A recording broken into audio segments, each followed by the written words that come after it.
Good day, everyone. I am Beji Foster from Accounting Parallel Group 1. Today, we are discussing why people find it difficult to think critically despite the importance of critical thinking for development. We live in a time when information is more accessible than ever. We have universities, smartphones, the internet, information that are reached by millions of people. Yet, people find it difficult to think critically. Despite the importance of critical thinking, people who have attended universities with diplomas, certificates, degrees can't think critically. A good example is the Men's Gold Investment Scheme in the 2018. Despite several warnings from the Bank of Ghana about the company's increasing risk of compliance issues, many Ghanaians, including graduates, invested, which went to loss of assets. According to scholar Richard Ennis, critical thinking is the ability of an individual to process any information at hand without compromising on quality. People think that education automatically guarantees critical thinking, which is not the truth. However, education alone does not automatically make someone a critical thinker. Research shows that even educated people can be influenced by cognitive biases, emotions, peer pressure, misinformation, and deeply held assumptions. As a result, intelligence or academic qualification do not always protect people from the poor judgment. This essay therefore argues that although critical thinking is essential for development, many people find it difficult because the human mind naturally relies on mental shortcuts. It's vulnerable to biases. In addition, some discourage people from questioning ideas and thinking independently. Therefore, thinking and critical thinking requires more than simply acquiring knowledge. It requires discipline, self-awareness, humility, open-mindedness, and learning environment. I am Michelle Asafo Pepa, and today we are going to talk about critical thinking and its importance to development. Critical thinking is used widely, but is often used loosely. Politicians invoke it when they want citizens to resist propaganda. Employers demand it from graduates who cannot yet demonstrate it. Teachers claim to teach it in classrooms. From poor and elder, critical thinking is the disciplined process of actively analyzing, evaluating, and synthesizing information to reach well-justified conclusions. So, importance of critical thinking to development. Individually, it helps us to make decisions.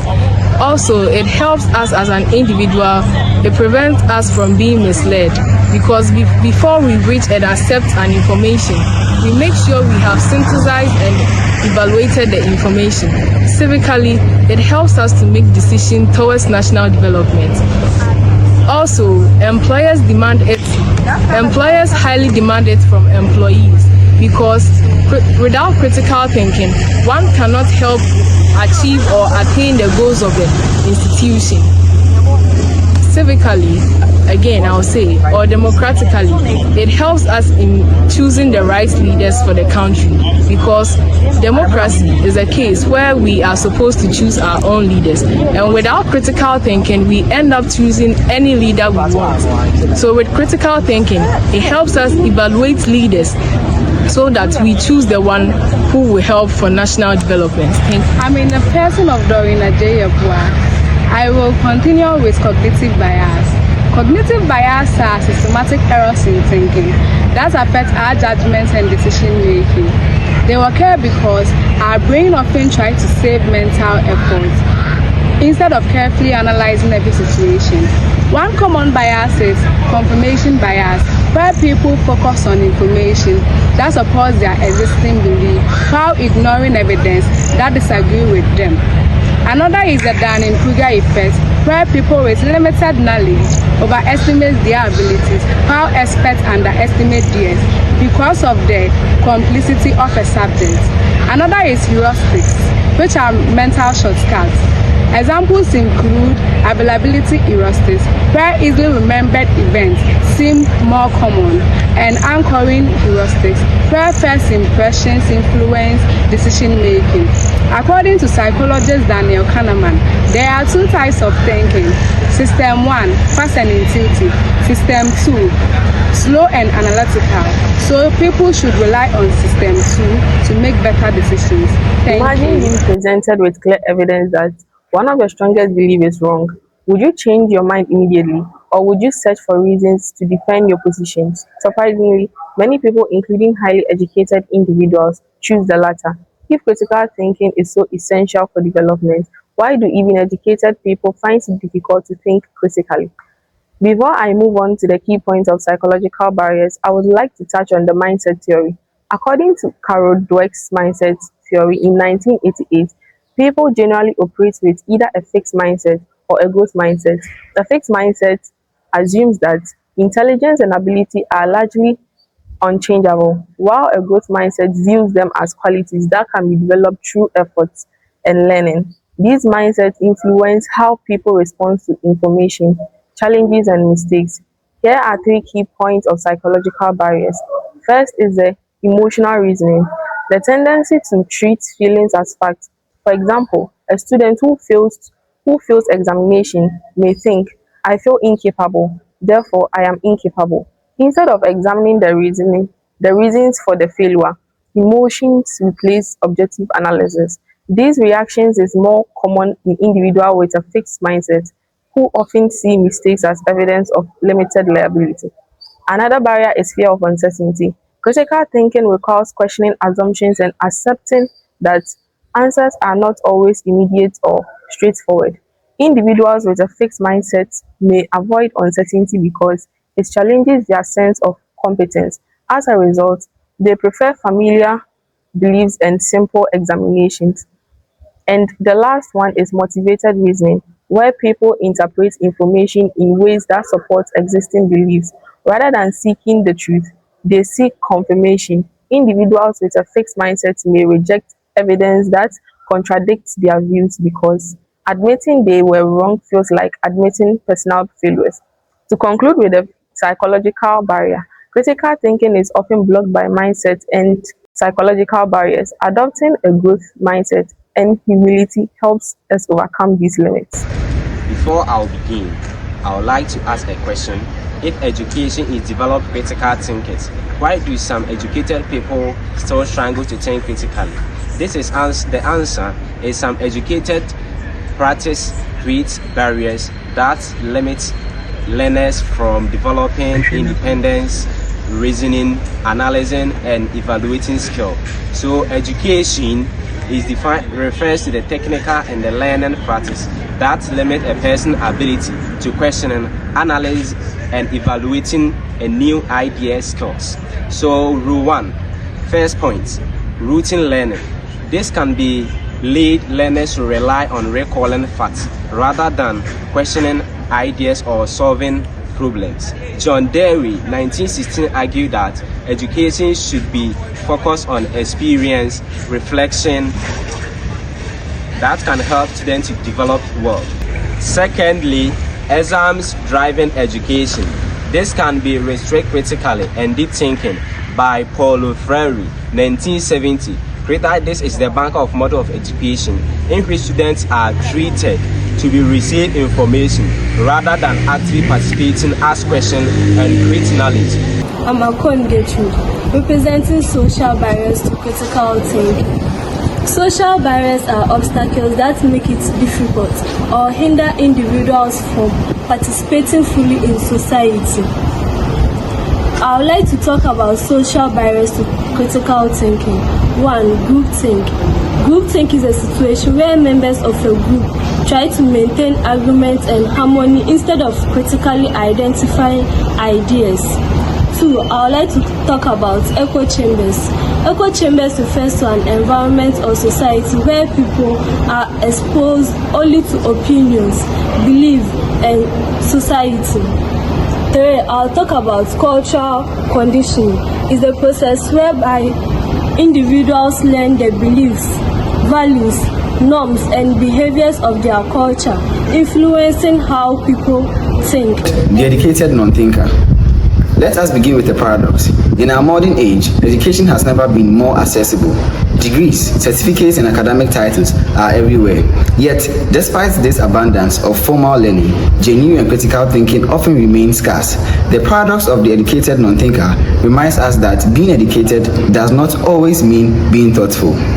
Now, let's talk about credentialism versus humility. All the heart of this paradox lies the tension between credentialism and intellectual humility.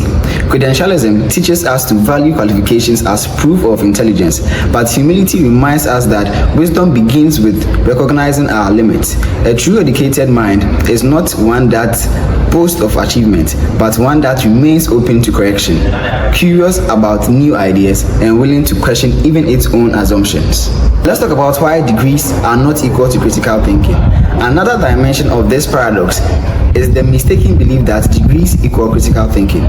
Completing coursework shows discipline, but independent reasoning requires more the courage to challenge accepted norms, the skill to analyze evidence, and the patience to form sound judgment. Without these habits, education risks becoming a badge of honor rather than a tool for deeper understanding. Here is the takeaway. In conclusion, the educated non-thinker is a warning to us all. Knowledge without reflection is incomplete. The most successful learners are those who combine academic achievement with humility, curiosity, and lifelong learning. Education should not only fill our minds with information, but also train us to apply wisdom in real life. To be truly educated is not just to know, it is to think. I am Patrick Amposa, and I'll be presenting on epistemology. Now, what then is epistemology? This is a branch of philosophy that studies human beliefs, knowledge, and how truth can be identified. The major challenge of critical thinking is knowing what is certain and what is true. Now, this is because of some limits of knowledge. What are the limits of knowledge? We have the limited perception, the cognitive biases, incomplete information, and also complicity of reality. We also have relativism and objectivity. Now, what then is relativity? Relativism and objectivity. Relativism is the belief that truth depends on an individual perception, culture. Now, what one person thinks may not be what another person thinks. So what depends to be true for you may not be true for another person. We also have objectivity. This holds that some certain truth depends on personal perception, but this must be based on scientific provings or evidences before they can be declared as true. I am Alice Omenapia, and I'll be presenting on the pathways through which critical thinking can be guaranteed. Critical thinking can be guaranteed through improving teaching methods, using discussion-based learning, promoting media literacy, strengthening civic education, encouraging open-mindedness, creating supportive learning environments, developing intellectual humanity, working together as a community, and focusing on lifelong environments. Note that critical thinking is not a skill learned once and forgotten. People must continue to learn critical thinking throughout their lives to become better people. So what have we learned? Critical thinking is very important, but it is not easy. It helps us grow, make good decisions, lead well, and build a better society. But our biases, feeling, and even the social media make it hard. The truth is, critical thinking is something we were not born with. It's a skill, like riding a bike or playing football. You only get better when you practice every day. So here's my challenge to you all. From today, make it a habit. Before you believe, ask a question. Is this true? What's the proof? Or is there any other side of the story? Don't let your mind stay on autopilot. You need to think critically, question and learn.